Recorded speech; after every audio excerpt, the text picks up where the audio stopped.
So this is going to be like a semi-live video because I'm lazy. I probably won't edit it unless, I fart or something. But many people have been asking me the same question, and other people, with respect to this UFO video.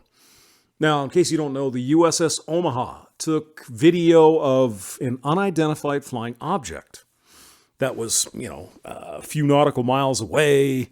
And there it is, and it looks like it goes into the ocean. Oh, the UFOs, the aliens are here. Yeah, I might do a video later about why I think that's impossible under the current laws of physics. But the question is, why is the video so shitty? I mean, you look at it, it's grainy, it's black and white. It might be infrared, I don't know. The ocean looks dark, and the thing looks Yeah, you can look at it for yourself. So why is this, Mr. Hamster? This is like the top newest, bestest ships in the inventory of the United States Navy.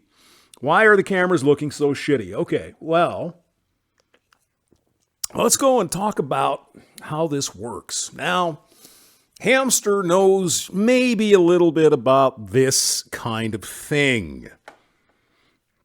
That's all I'm going to say. Or else Joe Biden will come and sniff me. we certainly wouldn't want that. So let's see. Where's my... you know what? I finally put a cover over my mixing board, and now I can't see the friggin' screen. Oh, my God. All right. So, the USS Omaha is a littoral combat ship. Littorl.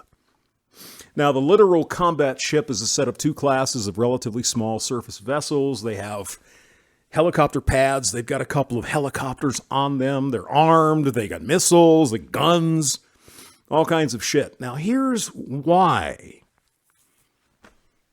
The first one of these vessels, she was commissioned in 2008. Now, that was what? Can I do math? No! 13 years ago, right? Now, what did you have 13 years ago in your pockets, right? Was the iPhone around yet? Did we have flat screen televisions, widespread? To some degree. But I know what I had. 2008, I had a Motorola flippy thing. Sure, it took pictures, but it was really super low resolution. And that was the cutting edge in 2008. These craft were conceived in the late 90s. What were you using back in the late 90s? Did you even have a cell phone? Remember, the internet just got big in 1994, 1995. So what did they have in, say, 1997? Well, but Hamster, my phone can take better pictures. What about your phone back then? No, probably not. Could it even take a picture? Maybe. You could text, and remember the screen? All blocky and chunky. The LEDs or the LCD was huge. It's like, oh my God, it's like 8-bit. It's like Microsoft Basic. So when these things are designed, is typically the technology you're going to have.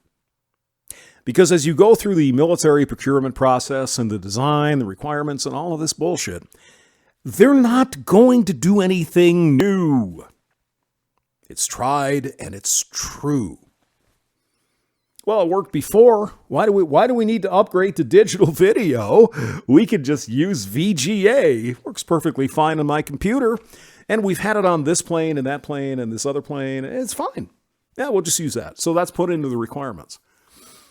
Now, trust me, this gets to be a little hairy. Well, there's a lot of reasons.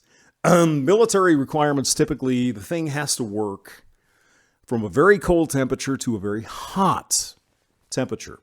You can't just go down to Radio Shack, if they still exist. I'm sure they do somewhere, and buy this shit off the shelf, right? It's got to be custom made. It's got to be sorted. It's got to be screened and all this crap. Oh, it's got to work over these temperatures. So what did we have in 2008 that maybe could have worked? And in the case of the Navy, there's salt spray and there's, moisture, moist, all kinds of stuff. So what do we have in 2000? What did I say? 1997?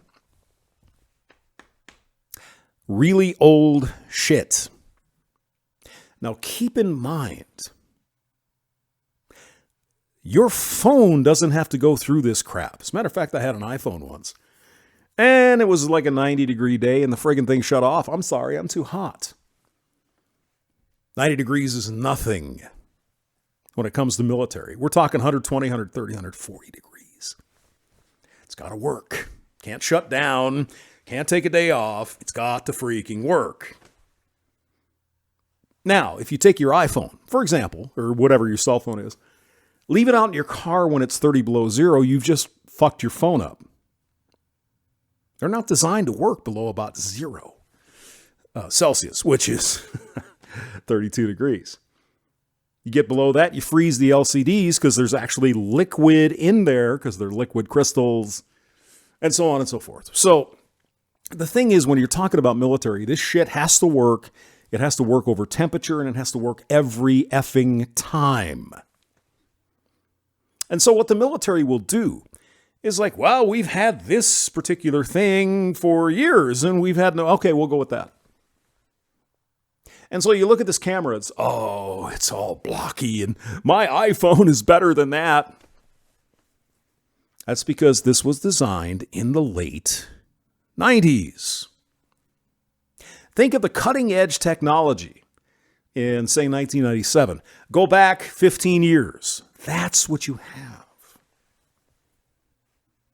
It's just the way the military works. They don't want to take risk.